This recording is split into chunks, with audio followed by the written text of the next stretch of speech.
दूसरा quality education के लिए दूसरा मुद्दा है कि हमें ये पावर्स दी गई हैं कि हम इन निजी शिक्षा संस्थानों को सपोर्ट भी करें, फैसिलिटेट करें, उनकी फंक्शनिंग को फैसिलिटेट करें, जिससे उनमें एक ऐसी एजुकेशन की भावना आए कि वो हमारे स्टूडेंट्स को जो मॉडर्न एजुकेशन सिस्टम है उससे अवगत कराकर एजुकेशन को डिसेमिनेट करें। आपको मालूम है कि मेन रोल जो निजी शिक्षा संस्थान हैं उनका मेन रोल यही है कि ऑल्टरनेटिव सिस्टम है। ये ऑल्टरनेटिव सिस्टम मतलब जो सरकारी शिक्षा संस्थान है उसके अलग एक और विकल्प है हमारे स्टूडेंट्स के लिए कि वो एजुकेशन ग्रहण करें निजी शिक्षा संस्थानों से और साथ में जॉब जनरेशन, एम्प्लॉयमेंट जनरेशन। तो हमारा मेन रोल जो कमीशन का अभी है कि ये जो ऑल्टरनेटिव सिस्टम को स्ट्रेंथन करें। ऑल्टरनेटिव सिस्टम जब स्ट्रेंथन होगा, इसमें जब ऊर्जा आएगी तो शिक्षा ग्रहण करने की क्षमताएं बढ़ेंगी और दूसरा एम्प्लॉयमेंट जनरेशन होगी और तीसरा इन निजी शिक्षा संस्थानों से जो लोकल एम्प्लॉयमेंट जनरेशन है, चाहे वो फैकल्टी के तौर पे हो, चाहे वो नॉन स्टाफ मेंबर्स हों जो उन यूनिवर्सिटीज़ में काम करते हैं या जो उन शिक्षा संस्थानों में काम करते हैं, उनको भी एम्प्लॉयमेंट जनरेशन का काम मिलता है। तो ये मेन एम जो हमारा है कि ऊर्जा करनी है, कैटलाइज करना है, इनको हमने स्ट्रेंथ देनी है प्राइवेट संस्थाओं को। उसको कैसे करें तो उसके हमने की result area short term perspective में अगले 1 साल के लिए जो की रिजल्ट एरियाज हैं वो क्या होंगे हमारे, उसको मैं आपको बताता हूँ। पहला की रिजल्ट एरिया है ट्रांसपेरेंसी और अकाउंटेबिलिटी लाना सिस्टम में। पारदर्शिता और जवाबदारी का सिस्टम बनाना बहुत ज़रूरी है। तो यह पहला हमारा स्टेप है, पहला की रिजल्ट एरिया है। दूसरा की रिजल्ट एरिया है quality of education. Quality of education में फैकल्टी की जो क्या क्या क्षमताएं हैं, फैकल्टीज़ की क्या क्या इंफ्रास्ट्रक्चर है और फीस स्ट्रक्चर क्या है और किस हिसाब का कोर्स करिकुलम है, इन सब पर और ज़्यादा तवज्जो दिया जाएगा। हम ये भी चाहते हैं कि हम कोलैबोरेट करें यूनिवर्सिटीज़ और बाकी जो कॉलेजेस हैं, जो हमारे प्राइवेट कॉलेजेस हैं, उनके साथ कोलैबोरेट करें, स्टूडेंट्स के साथ कोलैबोरेट करें और इंडस्ट्री के साथ कोलैबोरेट करके एम्प्लॉयमेंट जनरेशन की तरफ भी हम ध्यान दे जाएंगे। और लास्ट जो की रिजल्ट एरिया है वो कंप्लेंट और ग्रीवेंस सेल को और हमने एक्टिवेट करना है। आपको बताता हूँ कि पिछले 2 हफ्ते में ही हमने बहुत सारी कंप्लेंट्स और ग्रीवेंसेस के बारे में जानकारी प्राप्त हुई है, ईमेल द्वारा, सीएम हेल्पलाइन द्वारा और भी जो मेथड्स हैं। तो इस सेल को हमने और स्टेबल करना है, बैलेंस करना है, जिससे हम टाइम बाउंड कंप्लेंट्स का पूरा सोल्यूशन निकाल पाएँ। इसके लिए हम बल्कि व्हाट्सएप भी शुरू करेंगे, एक व्हाट्सएप नंबर भी दिया जाएगा। उस व्हाट्सएप के द्वारा भी जिस भी स्टूडेंट को या उनके परिवारजनों को जो भी शिकायत है किसी भी इंस्टीट्यूशन के अगेंस्ट, वो हमें भेजे और जल्द से जल्द हम उनकी कंप्लेंट का सोल्यूशन ढूंढेंगे और रिस्पॉन्ड करेंगे। अब इन KRAs की रिजल्ट एरियाज को देखते हुए ग्राउंड में एक्शन क्या हो रहा है। सबसे पहले तो हमें, जैसे मैंने कहा, पारदर्शिता और जो कहते हैं ना जवाबदारी के लिए हम ऑनलाइन मैनेजमेंट सिस्टम स्थापित करने जा रहे हैं। ऑनलाइन मैनेजमेंट सिस्टम में ये होगा कि कमीशन और जितनी यूनिवर्सिटीज़ हैं, जितने कॉलेजेस हैं, पहले यूनिवर्सिटीज़ उसके बाद कॉलेजेस, उनको इंफॉर्मेशन टेक्नोलॉजी द्वारा हमारा मिलाप होगा। जो भी इंफॉर्मेशन की हमें ज़रूरत होगी रियल टाइम में, वो इंफॉर्मेशन हमें यूनिवर्सिटीज़ और कॉलेजेस से प्राप्त होगी।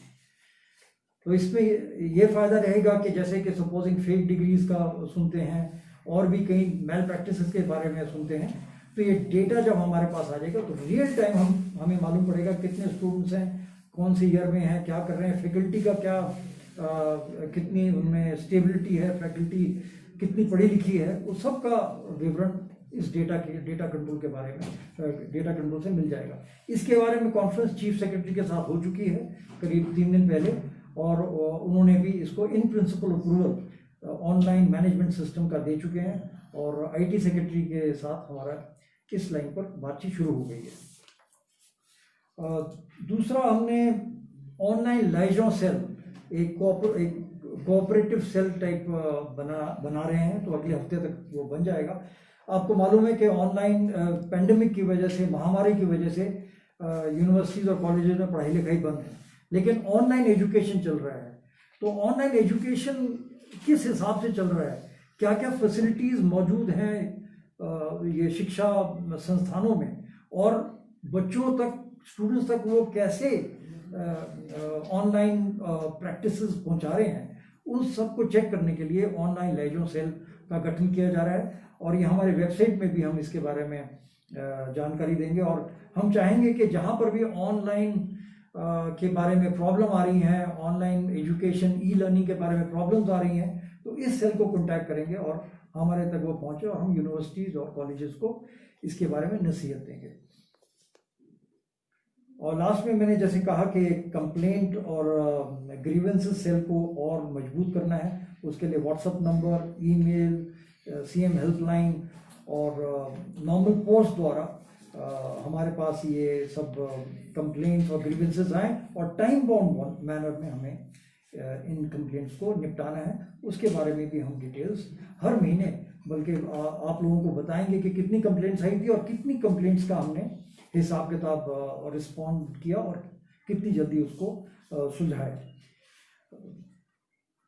एक और जो हम एक प्रैक्टिस जारी करना चाह रहे हैं वो है सोशल ऑडिटिंग एंड रिपोर्टिंग की। हम चाहते हैं कि जहाँ पर भी प्राइवेट कॉलेजेस और प्राइवेट यूनिवर्सिटीज़ मौजूद हैं, वहाँ के स्थानीय लोग एक सोशल रिपोर्टिंग और सोशल ऑडिटिंग करें उस इंस्टीट्यूशन के बारे में बिल्कुल निष्पक्ष भाव से, और हमें बताएं कि उनका क्या नज़रिया है उस इंस्टीट्यूशन के बारे में।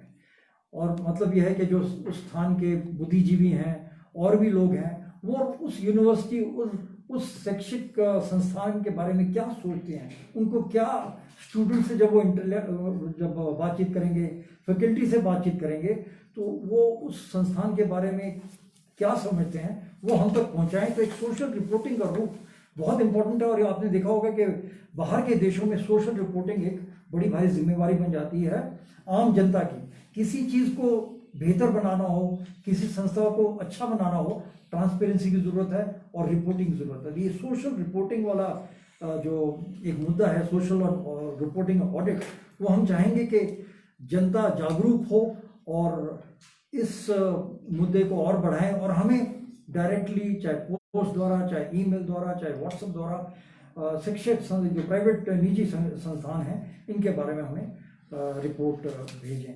आपकी जानकारी के लिए हमारे पास अभी 17 प्राइवेट यूनिवर्सिटीज़ हैं और 166 कॉलेजेस हैं, टेक्निकल, नॉन टेक्निकल, जो अभी हिमाचल प्रदेश में अपना एजुकेशन का कार्य कर रहे हैं।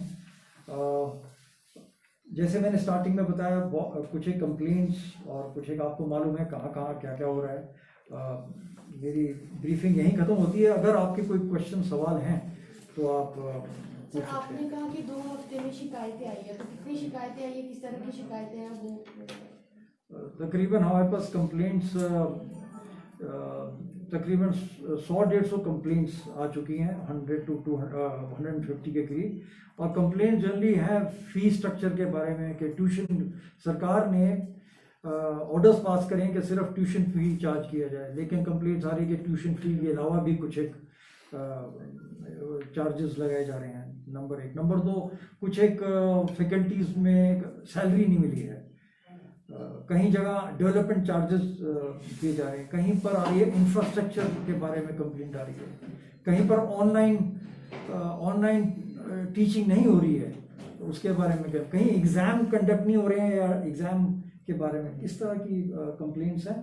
और कुछ एक में आ रही है कि कोई संस्था फंक्शन ही नहीं कर रही है, कि बंद पड़ी है, स्ट्राइक हो रखी है वहाँ पर फैकल्टी की। तो 100 से 150 कंप्लेंट पिछले 2-3 हफ्ते के अंदर, हमारा तीसरा हफ्ता चला हुआ है, इतनी आरटीआई के द्वारा प्लस ईमेल और जैसे मैंने कहा पोस्ट द्वारा आ चुकी है। मगर ये 100-150 कंप्लेंट हर एक यूनिवर्सिटी की नहीं है, ये करीब 4-5 यूनिवर्सिटीज तक लिमिटेड है। सर निपटारा कितने का हुआ इसमें, क्योंकि जिस तरह से बहारा यूनिवर्सिटी का मामला बड़े लंबे समय से आपके पास चला हुआ है, तो उसका क्या हुआ है? बद्दी यूनिवर्सिटी को इस तरह कंप्लेंट आई, अभी भी बद्दी यूनिवर्सिटी वाले भी कंप्लेंट करते हैं कि उनकी फैकल्टी को जो है कोरोना काल के पहले से ही पैसे नहीं दिए जा रहे हैं। जो निपटारा है, और क्या कोई पेनल्टी लगाने का या फिर